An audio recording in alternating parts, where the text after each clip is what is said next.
بەناوی خۆی گەورە سڵاوتان لەبێت بەڕێزان کاردانەوەکانی پارتیەکێتی دژی بڕیارەکانی پەرلەمانی عێراق بەردەوامە. هەردوو پارتەکە دەیانەوێت بەناوی پێشمەرگە و کەرکووکەوە ساختەکاریەکانیان دابپۆشن. با میوانداری ڕێگر لە بەڕێزان محمود ڕەزاندەمی پەرلەمانی عێراق و هاوژین عومەر بەرپرسی ناوەندی هەڵبژاردننی کۆمەڵی ئیسلامی کوردستان تاوتوی ئەم پرسە بکەین. سەرەتا راپۆرتێک دەبین.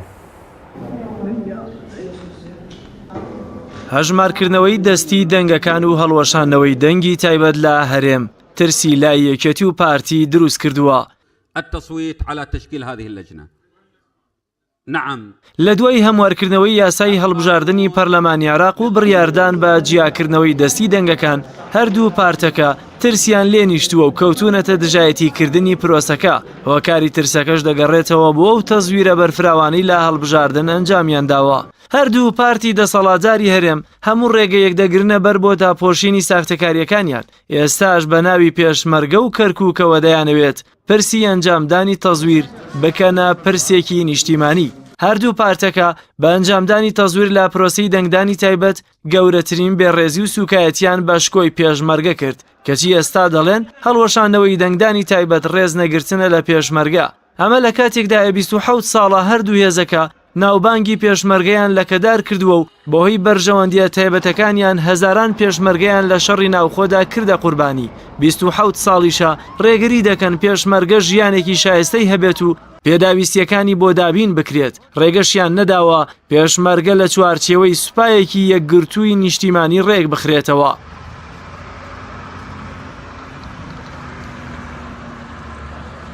لە شەڕی دژی داعشیش هێزەکانی پێشمەرگە 1800 شەهیدیاندا سەرجەم ناوچە دابڕێنراوەکانیان ئازاد کرد، کەچی پارتی و یەکێتی لە ماوەی 48 کاتژمێردا ناوچە دابڕێنراوەکانیان تەسلیمی عێراق کردەوە و خوێنی پێشمەرگەیان بەفیڕۆدا. ئەمە جگەلەوەی لە کاتێکدا هێزەکانی پێشمەرگە لە شەڕی دژی داعش شەهید دەبوون، کەچی هەندێک بەرپرس بازرگانی نەوت و ئۆتۆمبیلیان لەگەڵ داعش دەکرد. دوای پێکێنانی لیژنەیەکیش لەلایەن پەرلەمانی کوردستان هیچ بەرپرسێکی باڵا سزا نەدرا. لەلایەکی ترەوە تەزویرچیەکان دەیانەوێت ساختەکاریەکانیان ببەستنەوە بە پرسی کەرکووکەوە و ئەژمارکردنەوەی دەستی دەنگەکان بە مەترسی بۆ سەر کەرکووک دەزانن. هەردوو پارتە دەسەڵاتدارەکە بەهۆی سیاسەتە چەوتەکانیان گەورەترین مەترسیان لەسەر شاری کەرکووک دروست کردووە. لە 16 ئۆکتۆبەر کەرکووکیان ڕادستی عێراق کردو. لە ماوەی 14 ساڵی ڕابردووشدا لە سەراستی عێراق نەیانتوانیوە کار بۆ جێبەجێکردنی مادەی 140 بکەن و سانتیمەترێک خاکی ناوچە دابڕێنراوەکان بگێڕنەوە.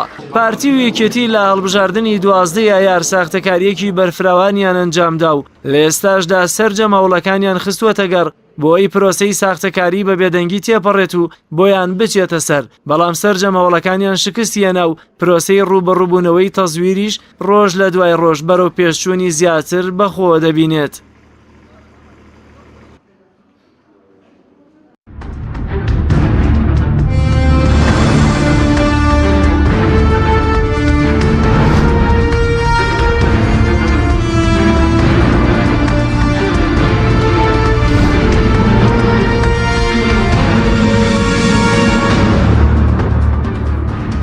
جارێکی تر سڵاوتان لەبێت بەڕێزان، سوپاس بۆ میوانەکانمان بەخێر بێن، سوپاس بۆ ئامادەبوونتان. کاک محمود ئەگەر سەرەتا لە بەڕێستانەوە دەست پێ بکەین سەبارەت بە کاردانەوەی لایەنە سیاسیەکان لەسەر بڕیارەکانی پەرلەمانی عێراق کە یاسای هەڵبژاردنەکانی هەموار کردەوە، تەنها کاردانەوەکان لەسەر ئاستی هەرێمی کوردستان خۆ لەسەر ئاستی عێراقیش دژایەتی بۆ ئەم بڕیارانەی پەرلەمانی عێراق هەیە. طبعا هەر لە ئەوڵەوە لە گەورەترین كتلة سائرون بوي مقتطع صدر اوان هر الاول دش بون للراستيا ك يعني داوانا كركا انجامك دروست او راستو فلبكن لبيكناني حكومه اوان دش بون وقتك قانون كدرشو قاضي جعفر موسوي وتبيجي تاري احراره لدواني شيء الله او تشاوري نتيجه هنا بين يعني برياري قضاء بين مبسي محكمة اتحادية بزانين أو تشيوت إما ملكة شبيه لدوايا طبعا أوان زور دجن هم برلمان تاركانيان هم وكو تيار دجي أوان فتح أول جال لقلاو للراستيا وخوتان إعلام من يعني لسرشاويش إعلامين أبي متابعة كربي هذه عامل لكونغريكي الرجنة من نسيا دوايك كفرزي دستي بكري جیاکردنەوە بەدەستی بێ لە دواییە کە قانونەکە دەرچوو ئەوانش دەژی وەستا ئەوانەی کە لەگەڵی بوون نەسر هینە نەسر کە عەبادی سەرۆکایەتیەکە راپۆرتەکەی حکوومەت دیارەکە نەسر هینی دۆزیوەتەوە ینی تەزویری دۆزیوەتەوە ئەنجا وەتەنیە تەحالفی وەتەنیەوەی ئەیاد عەلاوی لە ئەوڵەوە دژ بۆ ئێستش ئەمڕۆ داوای لە دوای سووتانی ئەو ئەمارە داوای هەڵوەشاندنەوەی هەڵبژاردن هەر بە یەکجاریەکە بۆ هەڵبژاردن دووبارە بکرێتەوە لێرەش ئێوە خۆتان ئەگەدارن 6 حیزبی سیاسی لێرە دژی ئەنجامی هەڵبژاردنەوە ئەو قانونیان بەدڵە کە ئیشمان لەسەر کردو دەرچووە ئەوەی کە لە هەرێمە زۆر بە ئاشکرا لە هەموو بە هەموو قۆناغەکانە دژی بۆ یەکێتی و پارتین کە ئەوان لێرە تەزویریان کردو و ترسیان هەیە لەوەی کە ژیاکردنەوەی دەستی دەنگەکان ئاشکرایان بکە باشە بەس ئەو کە هیچ کاردانەوەی بەقەت ئەو کاردانەوەی پارتیویکێتی بووە ینی بەرامبەر بەم یاسەیە نەخێر لێبە هیچ کەسێک کە ڕەشەی چەک و بەکارهێنانی هێز و ئەوانە ناکا لە بەیانەکانیان نایەکێتی و پارتی بەردەوام ڕەشە بە بەکارهێنانی هێزەکەن باشتری شەڕی ناوخۆەکەن یەکێتی و پارتی لە ڕاستیە بەڕەحمەت بێوەکو کاگنیشوان وتی هەر درۆ دراوەکەیان ماوە ئیتر ئەبێ هەر خەریک بن بەکاری بێنن هەتا و لەحزەیەکە ئیتر بە یەکجاری ئەتەپن و ئەکەون ینی ئەوان واز لە بەکارهێنانی ناهێنن بەڵام ئەمە ئەگەر بچێتە سەر ینی ئەنجامی هەڵبژاردن هەڵبۆشێتەوە هەڵبژاردن بە یەکجاری هەڵبۆشێتەوە سەر لە نوێ دووبارە بکرێتەوە لە مانگی 12 چکە هی ئەنجومەنی پارێزگاکان لە مانگ 12 ئاکرێت تێکەڵاو بکرێ ئەم جارە نیزامێکدا ئەنرێ بۆ تەزویر و مەزویر و شتیوە لە ڕاستیە زۆری کەم بکاتەوە زەرەریانە ئەگەر جیاکردنەوەی دەستیش بێ هەر زۆر زەرەرتریانە چونکە بە یەکجاری دەستیانەکەوێتە ڕۆ لەبەر ئەوان ئەیانەوێ بە هەڕەشە بە گوڕەشە لێرە بۆ ئەمڕۆ چوونەت گوایان نامەیەکیان هەر ڕوولایان نامەیەکیان ناوە بە باڵێزی ئەمریکاش هەڕەشاکەن ئەگەر دەنگەکانیان کەم کرێتەوە کورسەکانیان کەم کرێتەوە ئەوە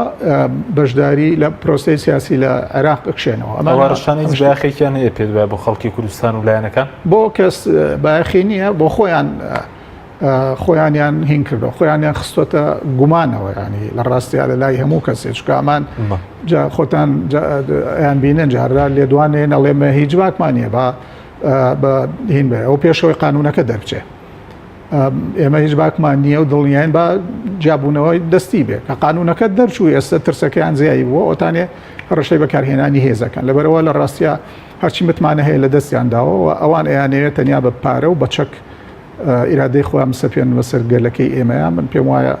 خەوێشی زۆر زراوە ینی بۆ هەموو دیکتاتۆرەکانی دنیا بۆ هیتلەر نەما بۆ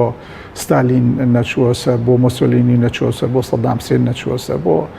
کەس نەچووە سەر بۆ ئەمانە کە زۆر لەوان بچووکترن ینی دیکتاتۆری زۆر بچووکترن لەوان بۆیان ناچێتە سەر سپاس دەکەم کاکاو جەنابیشت بەخێربی سەبارەت بەم دژایەتی یەکێتی و پارتی بۆچی و دژایەتی زۆر بۆچی دەگەڕێتەوە بۆچی ئەوان پێشتر باسییان ئاسایی دەگەر بەدەست دەست بە دەنگەکان هەژمار بکرێن و بەڵام ئێستا و دژایەتی گەورەی مەسەلەی هەژمارکردنەوەی دەستی دەنگەکان دەکەن بنای خۆی گەورە و میهرەبان لە ڕاستی ئاساناترین دەلالەت ئەوەیە کە بەڵێ تەزویر کراوە بەڵێ لە حاڵەتی بژاردنەوەی ئەو دەنگانە و ئەو پرۆسە هوەری و تەسقیقە هوەریانەیە دەرەکەوێت کە ساختەکاری زۆر کراوە ئێمە قاعدەیەکمان هەیە دەڵێ اليقین و لا يزول بالشك شتێک کە گەیشتە مەرتەبەی یەقین بە گومان هەڵناوەشێتەوە یەقینەکان ئەوەیە کە ئێمە بۆ نمونە ئەو هاردەی کە لە کۆمیسیۆنەوە وەرمانگرتووە ئێمە لە کاتی خۆشییا قسەمان لەسەر کرد بۆ نمونە ئێستا منە دوو نموزەجم هێناوە لە دەنگدانی تایبەت و دەنگدانی گشتیە یەک بنکە لە دەنگدانی گشتیال دەنگەکانی یەکێتی لە سنووری سلێمانیە لە 156.8 تەزویرە 183 دەنگی یەکێتی تیا بۆ 79 ڕاست بۆ 104 تەزویرە ئەمە لە دەنگدانی تایبەتە کە هێزەکان هێزی یەکێتین لە ناو ئەندامانی خۆیان کە بە ئەو هەموو فشار و زۆرەشیان لەسەر بووە ئەویان کردووە ئەمەش بنکەیەکی ترە 41 بە 41 82 دەنگی هێناوە لە وێزگەیەکە عفوەن ئەوەش وێزگە بوو 82 41 تەزویرە لە دەنگدانی تایبەتە لە دەنگدانی گشتیایەکی بە 6 بارکۆد کراوە ینی 12 بارکۆد بەکارهاتووە بۆ تەزویرکردن لەو پرۆسەیە بە تایبەتی لە سنووری سلێمانیە ئەمە واقعەکە ئەیسەلمێنێ بژاردنەوەی دەستی چۆن لە بژاردنەوەی ئەلکترۆنیە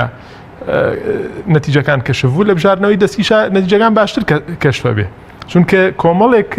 ڕێکار هەیە ئەیگرینە بەربۆچی بۆ ئەوەی کە ئەم فۆرمە ئەگەر دوای ئێمە پڕیش کرابێتەوە لە سندوقەکە ئەزانین کە تەزویر نییە. ینی لە ئەساسا کۆمەڵێک عملەی هوەری هەیە کە خەڵکی شارەزامان لەگەڵە بەوە کە ئێمە وەکو لایەنە سیاسیەکان کە دەورێکی مەحدودمان هەیە ئەو تەزویرانە کەشفەکەین. ئەی جانبی باڵا لە عێراقا ئەو هەموو مؤسسات و هەموو خەبیرەکە لەگەڵیانەوە ئێستا قەزا و دام و دەستگا معتەبەرەکانی عێراقی ژاتون لە سەرخەت چۆن ئەوەی ناکرد لە حاڵەتێکی ئاوایە لەم یەقینەیە بە تاکید دەستی کێ کەشفە بێ دەستی ئەم لایەنانی کە ساختیان کردو چ لە کوردستانە چ لە منتیقەی مادەی 140 چ لە عێراقا بۆیە شتێکی طبیعیە کە پێی سەغڵەت بن وەگەرنا ئەم سەغڵەتیە چۆن لە هیچ مبەڕیرێکی نییە ئینسان ئەگەر شتێکی نەکردێ بۆ لە خۆی بەشکەوان بێمنەت بن وان کەدەم کردن ئەگەر ئەزانی چۆنە ئەڵێ ئەوەی پاکە بێباکە یعنی ئەگەر لایەنێک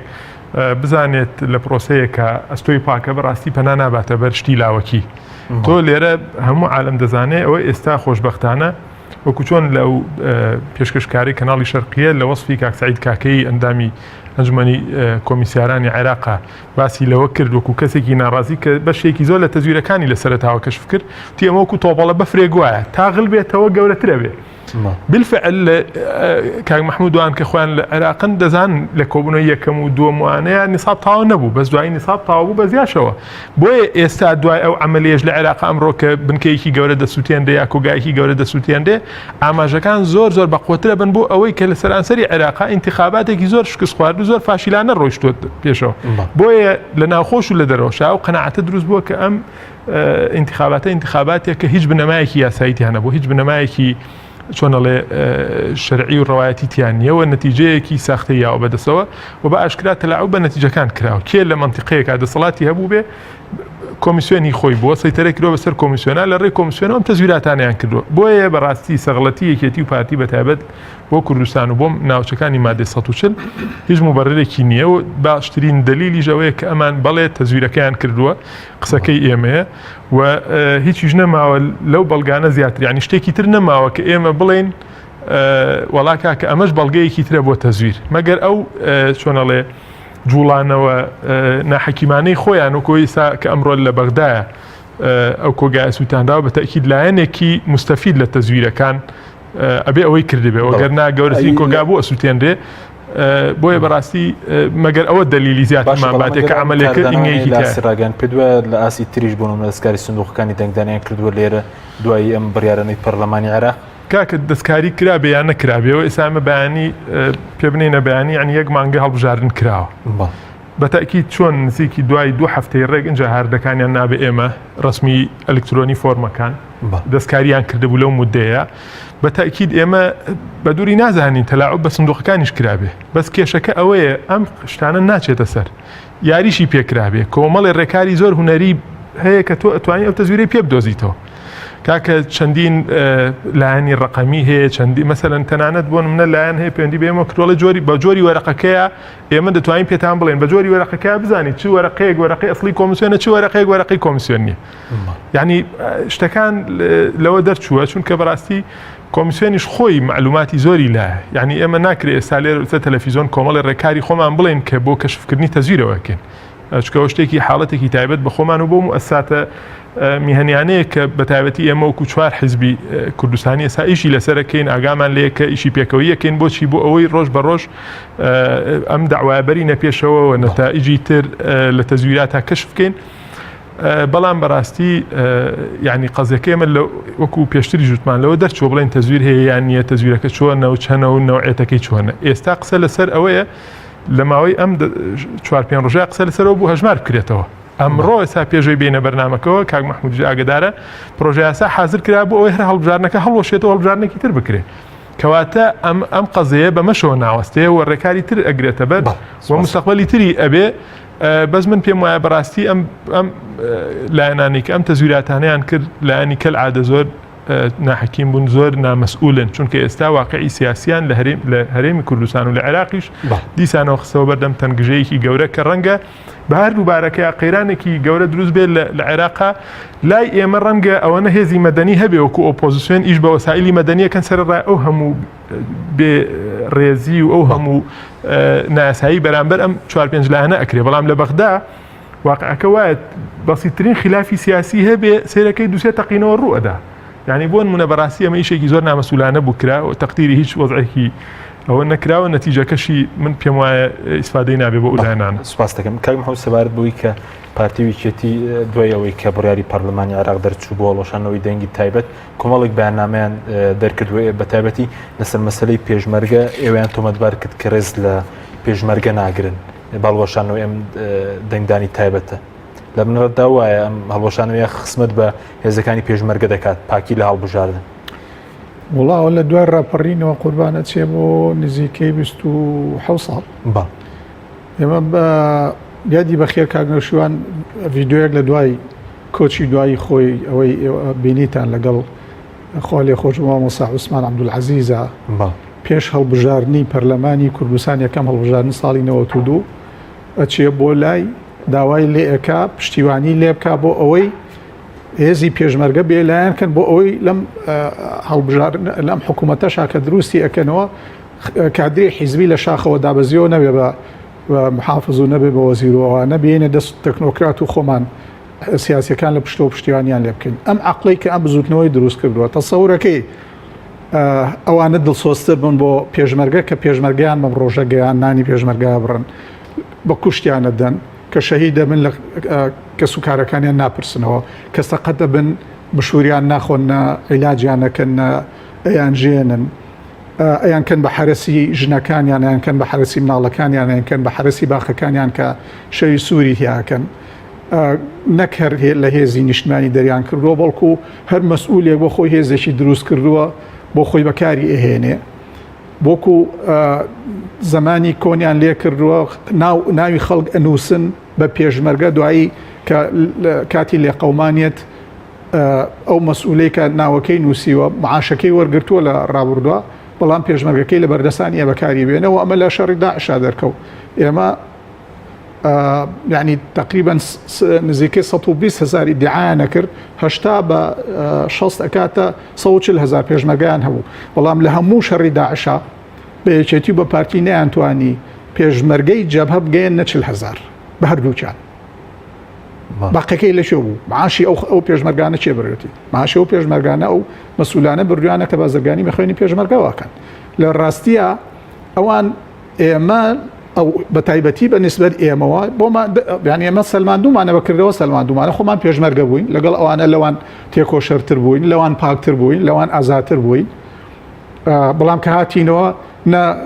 خەباتی شاخمان بە کەس فرۆشتەوە و نە داوای ئیمتیازاتی شاخمان کردو نە داوای جاکردنەوە پێشمەرگەمان کردو نەویستمان ئێمە شۆکو ئەوان هێزێک بۆ خۆمان جیاب بکەینەوە بەکاری بێنن بۆ هێنانەدی بەژەوەندیەکانی خۆمان ئەوە 27 ساڵە ئەم هێزەی کە ئێمە لێ دروست بووین پێشتر لە ناوێشێتی نیشتمانیا بووین لە 27 ساڵەمەوە پێشەوە دامان کردووە پێشمەرگە بکرێ بە هێزێکی نیشتیمانی وەلای بۆ نیشتیمان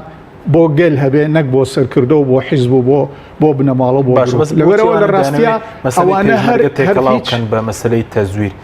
بۆچی لەبەر ئەوەی زۆر بە ئاسانی پێشمەرگە ئەتوانن کۆنتترۆل بکەن چکە هێزەکانیان جاکراوەتەوە تەشکیلاتە مەسئولی تەشکیلەیەک مەسئولی سریەیەک مەسئولی فەوجێک مەسئولی لیوایە گەزانێ گومانی لەکێ هەیە ڕێک ئەیترسێنێت بە ترسانن بە نەقڵکردن پرسانن بەین و پێڵەیە گەردەنگ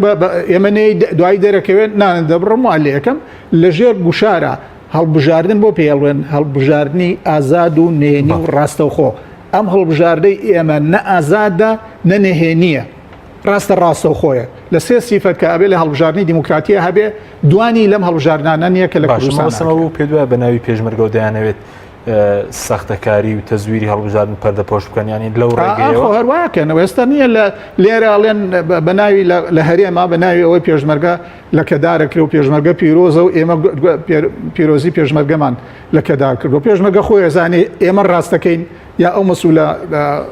هینانێ ئەو مەسئولە کە ئەچن چەتەییەکەن لە پەنا پێشمەرگایە لە ئێمە دڵچۆسترین بۆ ئەوان کردووە هی هەموو شتێکیان کردووە ئەوەی کە ئیبەن مەسئولی پێشمەرگەکان نییە نەوتە بن بۆ خۆیان مەسئولی پێشمەرگەکان نییە داهاتی گومرگە بن مەسئولی پێشمەرگەکان نییە کە قاچاقچێتی ئەەکەن مەسوولی پێشمەرگەکان نییە هەتا دەرمانی ئەکسپارێن خواردنی ئەکسپارێن بوون بە بازرگان شەریکاتی ئەنوا و ئەشکال کۆمپانیان کردوتەوە ئەچن جگەرەی ئەکسپایر خواردنی ئەکسپایر ژەهرمان بۆ ئەوی هێنن بۆ قازانجی خۆیان ئەدەن بە پێشمەرگە و بە کوڕی پێشمەرگە و بە ژنی پێشمەرگەی دەن بەو میلەتەشکە ئەو هەموو قوربانیە یاوە لەبەرەوە لە ڕاستیاوانە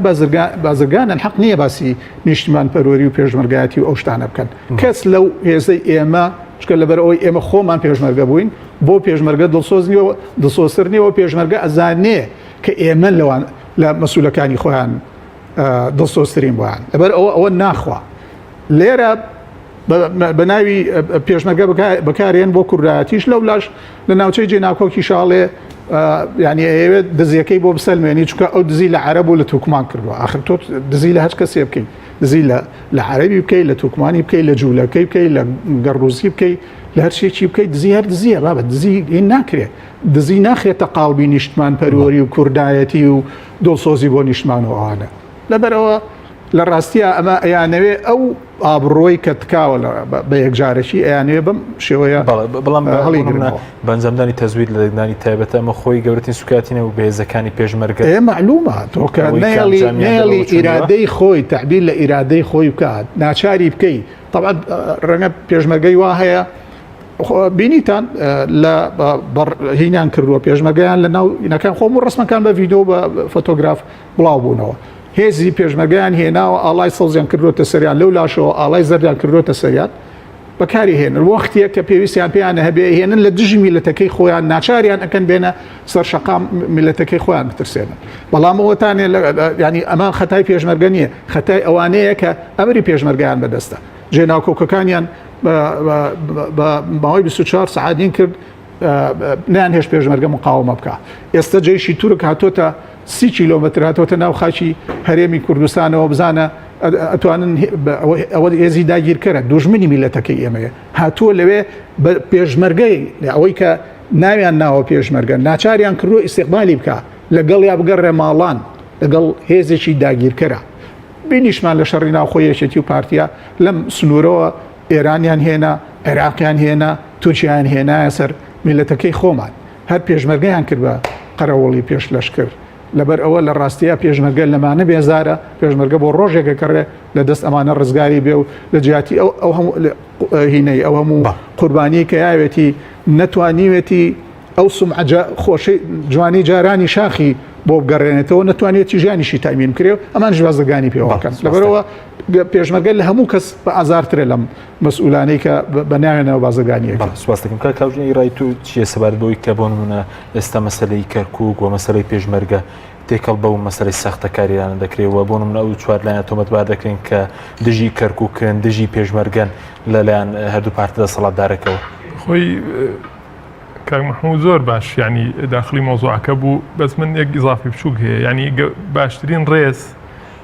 کە ئێمە لە پێشمەرگەمان گرتبێ یا گەورەترین بێڕێزی کە ئەم هێزانەیە و کویکێتی و پارتی بە پێشمەرگیان کردبێ ئەوەیە کە بەکاریان هێنان بۆ کوشتنی خۆپیشاندەری مەدەنی ڕۆڵەی کورد دوێنێمان بیر ناچێتەوە لە ڕانێ چیان نەکرد لە سلێمانی چیان نەکرد لە هێزی ئەمنی کە بەکاریان نەهێنان بۆ شەقەڵدان لە مامۆستای بەتەمەن یانەگەر مامۆستایەکی کەم تەمەنیش بۆیان وکا کە لەوانەیە تۆزێک تەسەڕوفێکی هەرزەکارانە و جاهێڵانەی کردبێ تۆ مامۆستایەکی بەتەمەن لەوانێت 10 جیل 20 جیلی بەخێو کردبێت تۆ بێ شەقی هەڵبی ئەوە ئێمە کە ئەومان نەکردووە و ئێستا هێزی چەکداریمان نییە یا مەسەلەن کۆمەڵێک ڕێکاری نامەدەنی هەیە نایگرینە بەر بەڕاستی خۆی بۆ خۆی گەورەترینەوەی کە ئێمە ئەهلی بێڕێزی نین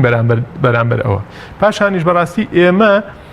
داکۆکیمان لە ئوتومانە لە دەنگدەری کورد ئەکەین ئەنجا دەنگدەری خۆمان ئێمە پێمان وایە بۆ بە بەڵگەکانیش لە ناو دەنگدەری تایبەتیشا دەنگێکی زۆرمان هێناوە یعنی من ئەم ێزگەی ئێستا بۆت باسەکەم یەکێتی لە کۆی 270 دەنگ 79 دەنگی ئەسلی هێناوە کەواتە لە ساسی 6.4 هێناوە لە 100 پێشمەرگە کە دەنگی داوە بەو هەموو زەبر و زەنگەشی کە بەکارێنداوە لە ساسی 6.4 دەنگی داوە بە یەکێتی ئیتر ئەوە تەعاً ئەگەر لەژێر ترس و لە ترسی نانبڕینیش بێ مهمەوەی ئەو خۆی سەحەکەی لێداوە بێ لە بەرامبەرا چەنەکە نزیکی زیاتر لە سا 6 دەنگی ناوە بە یەکێتی دەنگیاوە بە کێ دەنگیاوە بە لیستە براوەکانی تر لێکەواتە ئێمە کە دیفاع لە دەنگی ئەوانەکەین خاڵێکی تر وەک دوێنێ کاک ئارام شێ محەممەد جەگری سەرۆکی پەرلەمانی عێراق باسی کرد ئەوجارە بە مطلقی نەوتراوە دەنگدانی تایبەت هەڵۆشێتەوە ئەڵێ ئەگەر ساختەکاری تیا بوو بێت ساختەکاری لە هەر شوێنێکا بێت تەحسیلی حاصل لە تۆ بێ سنووقە بسووتێنی ئەو دەنگە هەڵۆشێتەوە یەخۆ تۆ ناکرێ ئاوا بڕوە خاڵێکی ترەوەی ئەم بەڕێزانە ئەمەنە تووشی ئیحراجی بوون ئەمەنە تووشی چۆنەڵێ واقعێکی ئابڕوبەرانە بوون بەڕاستی ئێستا ئەیانەوێت لە ڕووی میدیاییەوە لە ڕووی ڕایگەشتووە ئاراستەکە بە ئاراسەیەکی ترا بەرن کۆمەڵێشتی تر دروستکەن وەکو چۆن ئێستا جاری وایە تۆ لەگەڵ مەسەلەن مناڵێکی خۆتەکەتنێکی ناوەتەوە قسەی بۆ یەت مەسەلە شتێکی ترەوە ڕوژێنێ بۆچی بۆ ئەوەی تۆ سەرنجەکەی خۆت بەرێ ئەمە تەسەڕوفێکی مناڵانەیە تۆ بێ میدیاکان دەوە بکەی لە کاتێکاکا کە خۆ ئێمە ڕیفراندۆمێکی هیۆک و ئاڵا تەڵەبانی کە سەرۆکی فراکسیۆنێکێتی بوو هادووتی ئێمە هەر نەک تەزویرمان کردووە لە ڕیفراندۆمە ئێمە ئیهانە و سوکاتیمان بە دەنگی توروکمان و بە دەنگی ئینەکانیش کردووە لە کەرکووک یەکاکە خۆ ئەمە من نەبوو موتومە جا ئەمە پرۆسەیەکە کە یەکێتی و پارتی 27 ساڵە ئەم شتە دەکەن یعنی ئەوە شتێک نییە بڵێ وڵا ئێستا مفاجئە بێ بۆ ئێمە ژەگە تۆمەتێکی وا بێ نەپاڵی یەکێتی و پارتی یەکێتی و پارتی داهێنانیان هەیە لە تەزویرە یەکێتی و پارتی من باسی قسەیەکی کاگنەوشیروانیان کە بەڕەحمەت بێوتیان کاکە پارتی لە 92 یەکەم ئینتیخابات و تەزویر کرێمە 96 پێمانزانی لە سەرەتای ئینتیفاز ساڵێک بەسەر ئینتیفازە ساڵ و 2 مانگ ڕۆژ بێت تۆ ئینتیخابات بکەی بیر لای ئەوە بێت تەزویر بکەیت لەو کاتەیە کە خەڵک ئەوەیە یەکێ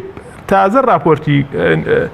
گۆڤاری نیوزیک لە ئەمریکا لەم ماوەی پێشوا بڵاوەوە کە لە 92 خەڵک بەو هەموو دافع شۆڕژگێڕی و بەو هەموو هەستەنەتەوەیەوە دژی زوڵمی بەعز ئەوەی کردووە و لەسەر بێموچەیی تەحملی کردووە سەری نەوی نەکردەوە بۆ موچە بەڵام ئێستا راپۆرتە نێودەوڵەتەکان ئەمە لەو کاتەیە پارتی دموکراتی کوردستان لەگەڵ عودەیە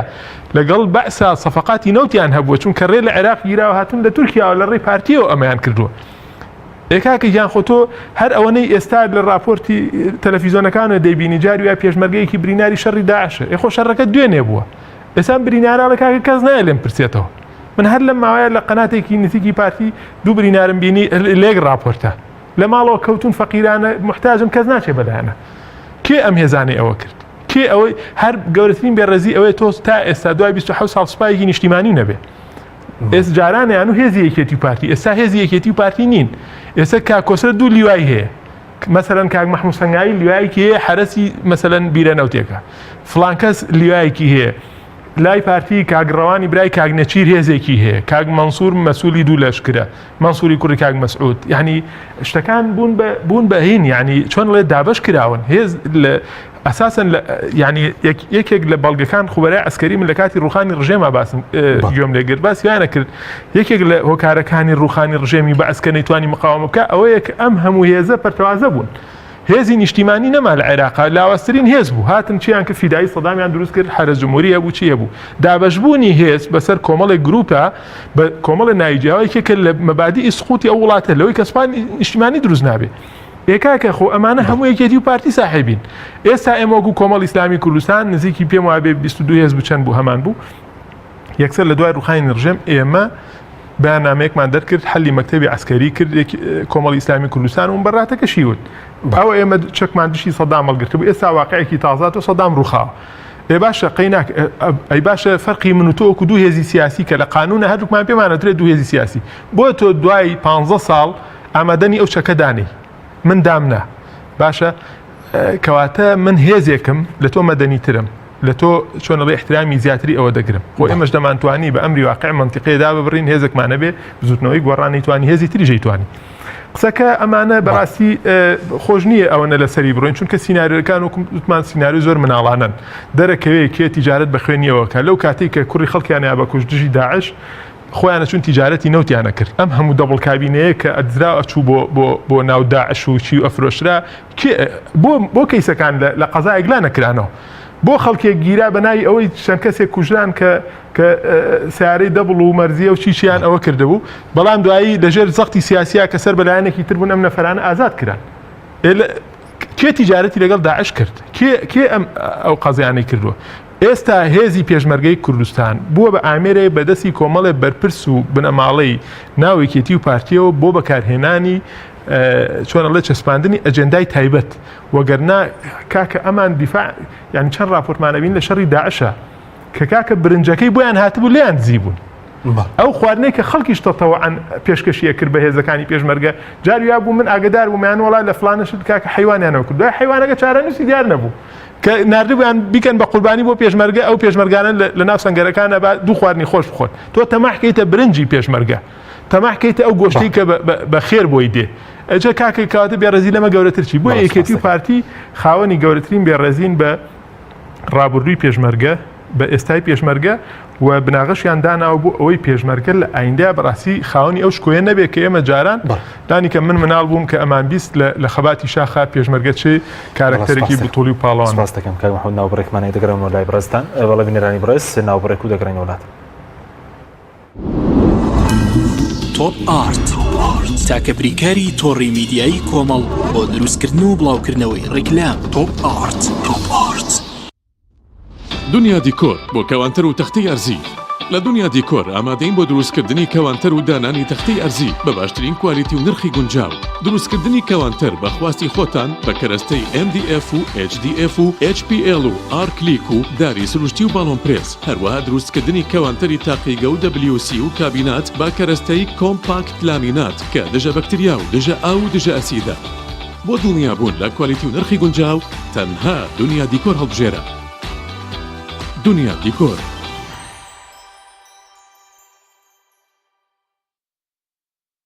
گروپی کۆمپانیەکانی نوێکار بۆ جوانکاری بیناسازی گروپی کۆمپانیەکانی نوێکار لە وەرزێکی نوێی کارکردنیدا هەڵدەستێت بە داشکاندنێکی بەرچاو بۆ سەرجەم مەوادی جوانکاری بیناسازی و پێداویستیەکانی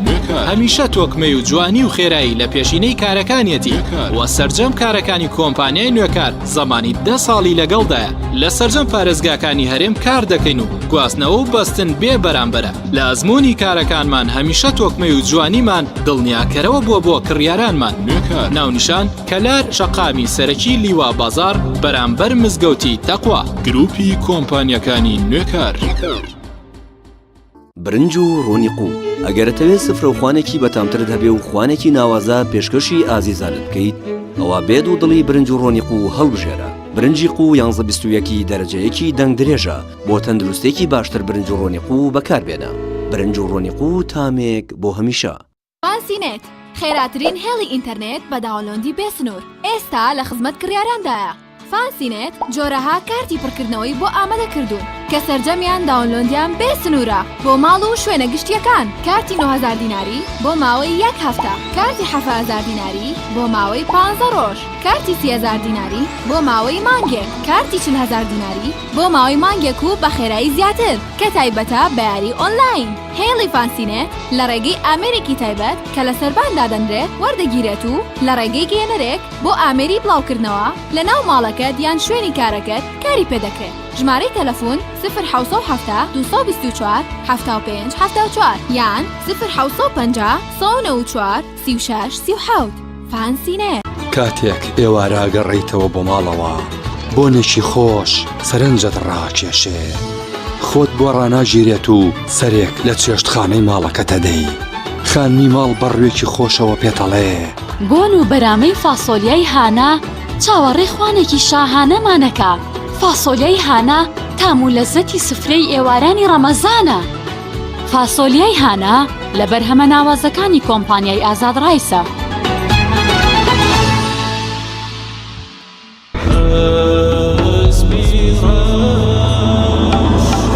ئەزانن چیا ئەسپیڕەش سەرچاوی چێژە و ڕەونەقدار و گەش بەراکەت و خێر پێویستی ماڵە وەرن لای ئێمە بانە بن بێبەش برنج و ساوار شعری و چایە باش و نیسک و نۆک ڕۆن و لۆبیایە ئەسپیڕەش تەنیا و بێوێنە و جیایە چی خواردن هەیە هەمووی مەلایە هێندە هەرزانە کەس نابێ بێبەش کوالێتی بەرز و تام و بۆنی خۆش بەرهەمە شازەکانی ئەسپیڕەش بەرهەمە شازەکانی ئەسپیڕەش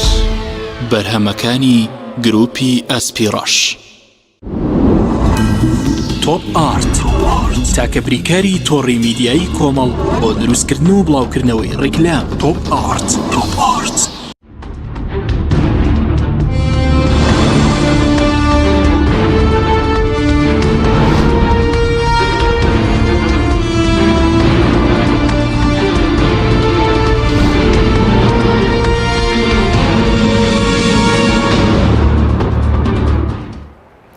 جارێکتر سڵاوتان لەوێت بەڕێزان کاک محمودێک بگەرم و لای بەڕێز سەبارەت بەوەی کە زۆر قسە لەسەر مەسەلەی کەرکووکیش دەکرێت پێویست بەم هەڵبژاردنە و پێیان وایە ئەم یاسایی کە دەرچووە کاری زیان لە کەرکووک دەدات لە ڕووی کوردستانی بوونەوە پێ دوای چی شتێک زیان لە کەرکووک دەدات تەزویر تا چەند زیان لە کەرکووک دەدات لە ناسنامەی وەکو شارێکی کوردستانی ئەوان خۆیان ئەو دوو هێزە لە 13 ساڵی ڕابردووە زەرێکی زۆر گەوریان لە ناوچەی جێناکۆ گاوە چکە هەرووچیان حکمی ئەو ناوچەیان کردن و ناوچەی جێناکۆ مادێ 140 هەرسێ پارێزگای نینەوە بەشێک لە سەلاحەدین کەرکووک و دیالە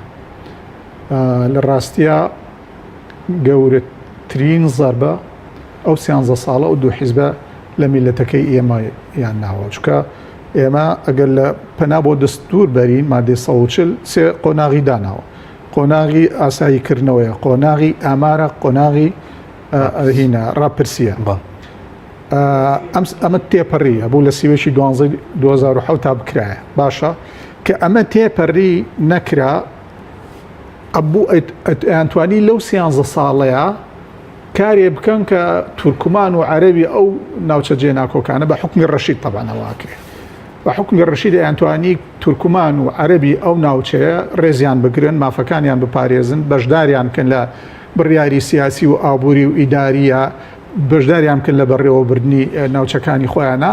ئەگەر ئەم احترامەی ئەوانیان بگرتایە ئەوان مەمنونە بوون خۆیان داوا بکەن بە ئەم ناوچانش بێتەوە سەر هەرێمی کوردستان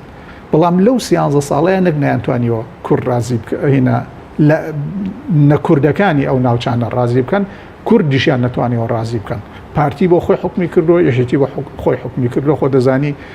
لە کەرکووکە سێ هین هەبووە سێ پەروەردە هەبووە پەروەردەیەکی یەکێتی پەروەردەیەکی پارتی پەروەردەیەکی حکوومەتی ئیتیحادی سێ پۆلیس هەبووە پۆلیسێکی یەکێتی پۆلیسێکی پارتی پۆلیسێکی ئیتیحادی سێ ئاسایشە بوو هی هەر سێ لایەن یعنی لەبەر ئەوە نەیانتوانیەوە ئەسڵەن کوردیش ڕازی بکەن کوردی ئەو ناوچانە زۆر لیان بێزارن ئێستا بڕۆ کەرکووک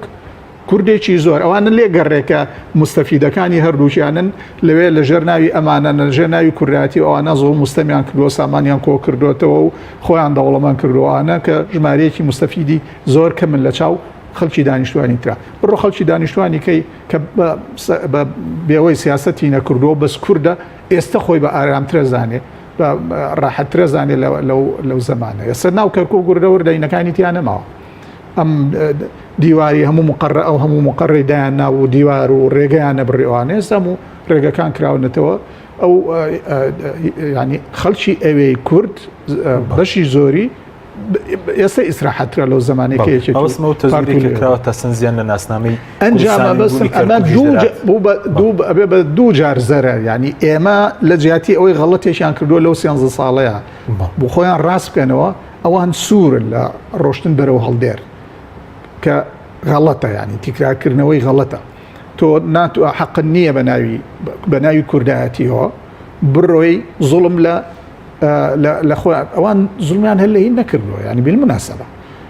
خۆ لە سلێمانیش و لە کەرکووکیش هەر زوڵمیان مەسەلەن لە ئێمە و لە تورکمان و لە هێزەکانی کە ینی لە هاوپەیمانیەکە و لە تورکمان و لە عەرەب نەکردووە لە ناو لیستەکەی خۆیانە زوڵمیان لە کاندیدی خۆیان کردووە لێرەش و لەوێش هینە بە پرۆگرام ئەمریان ناوە بە جیهازەکان لەوێ حەوت کاندید لە کەرکووک لە سلێمانی 6 کاندیدە هەموو دەنگەکانیان وەکو یەک دابش کردووە بەسەرێکا سە بوو بێ دابەشیان کردو بەسەر هەر حەوت و یا بەسەر هەر شەشیانە کاندیدەکانی ینی دزیان لە کاندیدەکانی لیستەکانی خۆشان لەبەر ئەوە بەم طریقەیە نەئیدارە ئەمە بە هیچ جۆرە پەیوەندی بە کوردایەتی و شتیواوە نییە لە ڕاستیە ئەمە چەتەیە چۆن چەتەی لە ڕابردووە چەتەی نەوت و غاز و گمورگ و ئەوانیان کردو ئێستا چەتەی سنووقی دەنگدانیشەکەن چەتەی من ناوە چەتەی دیموکراتی چەتەی دیموکراتی چییە؟ لە هەڵبژاردن دەنگ تەزویرگاکە چەتەی دیموکراتیە قەرسەنەی پێوەتێ قەرسەنەی سەنادقی قەرسەنەی ینی چەتایەتی بەڵام چەتایەتیە بەس لە کوردستانە هەیە لە شوێنی تریشە هەیە بووە حەقم چییە لە هەر شوێنەکە لە تاریخا چەتە زۆرە لە هینەکانە لە بەحری ئەبێزی متۆست و ئەوانە لەو ساڵانەی ڕابردووە گیریان خواردبوو لە منطقەی سۆماڵ و ئەوانەیە بەدەست چەتەی هینەوە قەراسینەی بەحریان پێڵێن مافیایە لە بەحرا ئەڕوا هینی پێەیە ڕێگە لە چەتەی چەتەش هەبووە یعنی هەش بووە چەتەکانی ڕوت کردوێتەوە یعنی خۆی نەجێدە ناو قوڵایی دەریاوە لە قراقەوە هاتووە ئێواران چەتەکان چیان کۆکرێتەوە ئەم چەتەکانی لە کوردستان بەڵێ ئێستا گەورەترین بانک لە ئەمریکایە بانکی مۆرگانێکێک لە گەورەترین بانک هەیکە دەڵێ ئەساسەن ئەم مۆرگانە یەکێک بۆ لە چەتەی چەتەکان ئەوە هەر بۆ ئیزافەیەکی بڵێن مێژوویی ببن دوای سەرۆتەکان دۆزیوەتەوە نەوەکانی لەسەر گەورەترین سیلسلە بانک لە ئەمریکا یەکێک لە گەورەترین سیلسلە بانکەکان بانکی مۆرگانە کە ساحبەکە و مۆرگانە خۆی چەتەی چەتەکانی دەریا بوو ئێستا هەر لەو چەتەیە هەیە ینی هەر لە ناو لیستەکەی یەکێتیە گروپێکی ناو یەکێتی دزی لە گروپەکەی تر ناو یەکێتی کردووە ناو لیستەکەی خۆیانە لە ناو ئینەکانی لە ناو ئەو گزەی کە کردویانە بەشەکەی ئەویشی بردووە بۆ خۆی و ئێستا یەکێ لە مشکلەکانیانە لەم شەوانەیە خۆ هێزەکانیان هێزەی فڵان و هێزی فیسار و ئەوانە مویان لە ئەمە دەبەشیا بوون بن بە یەکە یعنی ئەمە گوناحە ئەم پێشمەرگانە ئەم ڕۆڵی میلەتە ئاواهی بەدەست ئەمانەوە گیری خواردووە لەبەر ئەوە بەڕاستی تەزویر ئەمە تەنیا بۆ داپۆشینی ئارە کەنوێ سۆزی کوردایەتی و کورتپەروەری و نازانم هی سۆزی پێشمەرگە ئەوانە بجوڵێنن ئەجینا لە ڕاستیە دزی هەر دزیە هەر کەسێک بیکە ئیتر ناچێتە بەقاڵبی دەکەم کاکاژنیوە دەوەستنی خودت بەردەوام دەبن ئەوەی کە ئێستاوان دەڵێن بە ناوی کەرکووک و بە ناوی پێشمەرگە و دەیانەوێت ئێوە سەر بکەنەوە لە هەوڵەکانی ڕوبۆڕووبوونەوەی تەزویر ئێوە دەوەستنی خودت بەردەوام دەبن لەم هەوڵان نا ئەوەی کە باسەکرێ ئێمە ئەو دیعای نەفسیانەیە ئەو شتان ترسانەی کە دروستەکەن بەڕاستی ئێمە نەک لە ئێستا حسابی بۆ ناکەینانی پێشتریش بوون لە ئینتیخابات هەبووە لە پرۆسی ترا هەبووە ئەم چاوسورکردنەوە یا کۆمەڵەشت ئەمەش بەڕاستی ئەداین چۆنە وەکو هەڕشەیەک وایە جارە دوو جار ڕەنگە پارە بکە ئێستا ئەم دەسانە هەموو کەشفن یانی لای خەڵکی ئاساییش خەڵکی بڵێن ئاسایی هاوڵاتی ئاسایی زۆر تەبیعی بووەتەوە ئەساسەن من ئەمڕۆ بۆ میدیایەکتر باسم کردوتی یا ڕەشەی شەڕی ناوخۆکەن وتم ئەم قسەیە لە ڕووی منهەجیەوە غەڵەتە شەڕی ناوخۆ لەگەڵ هێزێک ئاکرێت چەکی هەبێ ئێستا دوو هێز چەکیان هەیە یەکێتی و پارتی هەردووکیان متتەفیقن لەسەر ئەوەی کە تەزویرەکە بمێنێتەوە کەواتە ئەو دوو هێزەی چەکیان ێستا قۆڵیان لە قۆڵ یەکە بۆ ئەوەی جاتی هێزە بەدەنەکان کەن پەلاماردانی من نابێ بە شەڕی ناوخۆ جارە ئەساسەنەوە لە ڕووی منهەجیەوە عقڵێکی وا ئەم قسەی نەکردووە کە هەتۆسی عقلی بەدنیا بشکێ چونکە لەگەڵ ئێمە شەڕی ناوخۆ ناکرێت چکە ئێمە چەکمان پێ نییە چەکەکەی ئێمە مەدەنیەت و یاسا بووە لە بیدایەتەوە ئەم بەڕێزانەی کێتی کە تەزویرەکان لە سعات 6:30 12 پێنجەوە پیان وابوو سەری گرت ئیهانی نەفسیان بە ئێمە کرد ئەنواع وەشقاڵ قسەیانە کرد بۆ نمونە یەک دوو کۆبوونەوەی پەرلەمانی ساڵ تاوە نەبوو یان و دۆڕاوەکان نانتوانی ئەوە بکەن هەموو ئەوان دۆڕاون وتە بێژ یەکێتی وتی ئەو سێ کەسەی لەسەر سەکۆکەی پەرلەمان دانیشتون بڵێن کاگارام شەم محەممەد و ئومام حەمودیوین تی سێ کەسن خۆیان دەرنەچوونەتەوە وەکو ئیهانەی نەفسی دوایان و چی برادێکیان قسەیە کردوتی کاکەم هێزانە کێشەی ناخۆییان هەیە لەبری ئەوەی تەعن بەن لە یەکێتی با بچن کێشە ناخۆیەکانیان چارەسەرکەن چکە ئەو وای کردو دەنگ نهێنن پاشان یانو کاکە ئەمە با ڕێکاری یاسایی ئەوە بێ باش هێمە ڕێکاری یاساییمان گرتە بەر و ئەوە نەتیجەکەشی هەبوو ئێستا تۆ بۆیە جاتی ئینەکەشەکەی بۆیە ئەم قسانە ئەزین چۆنە یعنی خۆی پەروەردگار کە باسی نمونەیەکمان بۆیە نێتەوە ئەوانەی کە چۆنەڵێ خەڵکێکن پەنا ئەبەنە بەر ها درۆ بۆ پینەکردنی واقعێکی کورد نمونیانێنێتەوە بەچی کە مەسەلی لەزی کە مەسەلی عنکەبوتی تەخەزت بیتە وەکو چۆن ماڵێکی جاڵجاڵۆ کە چەند فشەڵە وئین ئەوهەنە البەیتی لەبەیت العنکەبوت هەر خۆی پەروەردگار خۆی لەو ئاەتەیە فەرمێ فشەڵترین و لاوەترین بیت ماڵی جاڵجاڵۆکەیە جاری وایە چی بە شوێنێکە ئەو شوێنە مەسەلەن ماوەیەکە هەمووشەی لەسەر نەبووە جاڵجاڵۆکەی ئەوەی کردووە جارە ئەساسەن لێ هەڵۆ شوێنی هەر پێی نازانی ئەوەنە تەنکو ئەوەیە وەزعی یەکێتی و پارتی وەکو بە تایبەتی یەکێتی لە ئێستای وەزعی یەکێتی و ئەوەی پێوترێ مۆتی سەریری لە توبە کەسێک کە خۆی هەموو گیانی مردووە بەس تەنەفوسە سەناعەکەی پێوەیە ئەویش بۆ نمونە موافقی کە سوکاری یا لە هەندێک وڵاتی ئیسلامیە حکمێکی شەرعیەوێ لێکەنەوە یا لێ نەکەنەوە چونکە ژیان و اینی وابەستەیە بۆ دۆخی ئێستا یەکێتی بە تایبەت مەوتی سەریریە لەناو خۆیانە کێشەی هەیە من یەکەم شەو و دووەم شەوتم یەکێتی دوو ئۆنەی تریش تەزویر کە ئیسفادەی لێ ناکە چونکە بە ماڵی شێوە ناتوانانی ئۆکەی بۆیە بەڕاستی ئەم قسانە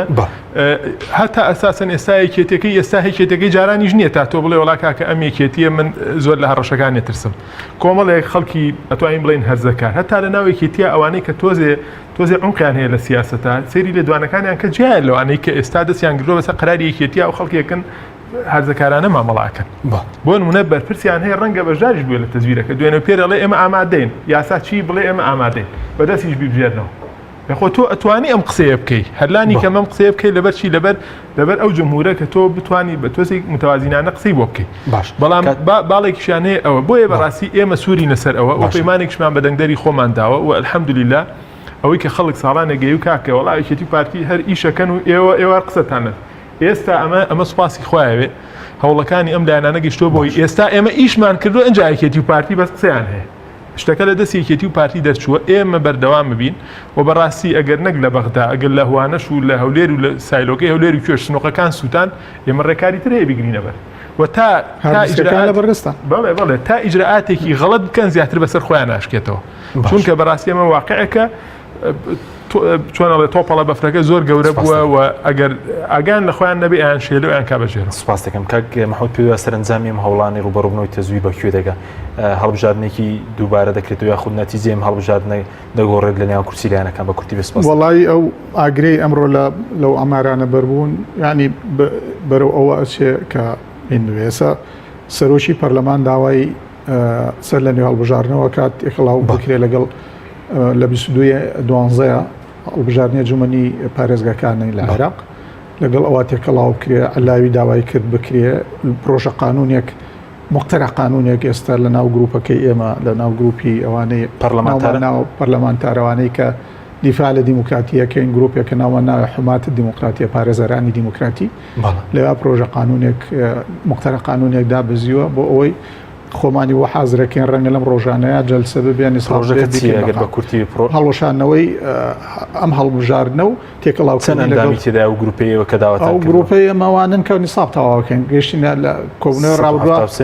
نەخێر 1970 بوو قوربان غەڵەتیان جەما کردبووەوە ئەجنا خۆی لە ئەسڵا 1970 بوو بەڵین نەتیجەکە بەرەوە دەڕوە کاڵبژار نەکاڵ بۆشێتەوە بە ئێستا وردە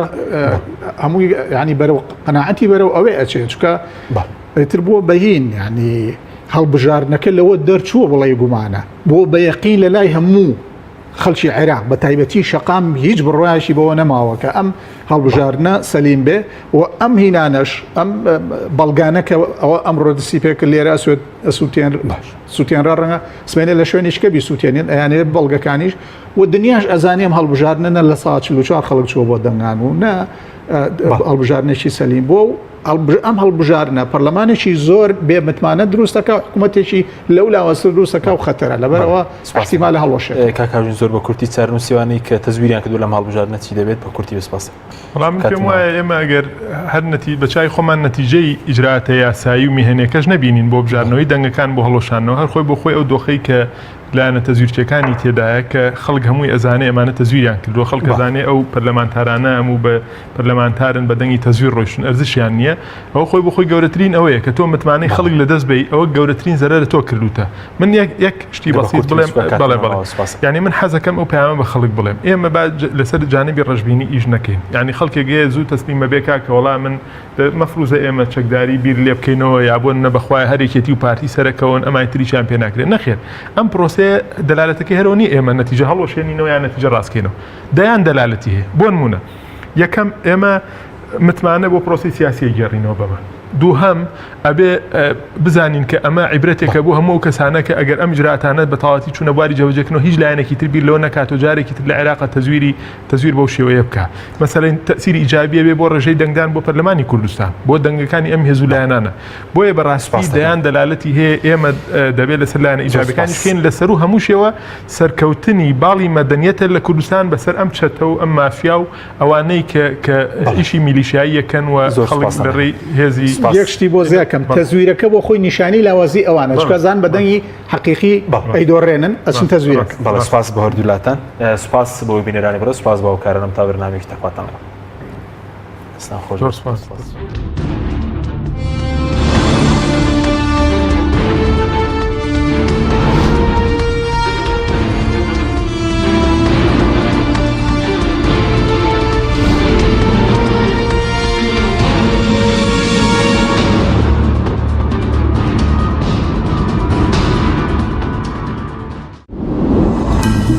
توب آرت چاکە بریکاری تۆڕی میدیایی کۆمەڵ بۆ دروستکردن و بڵاوکردنەوەی ڕیکلام تۆپ ئارت. ڕووناکی کامێرا ئاکشن زام چێکی شێف مەحموود ئەرە بەختەوەرێم چەند دڵخۆشم کە شێفم شێف مەحموود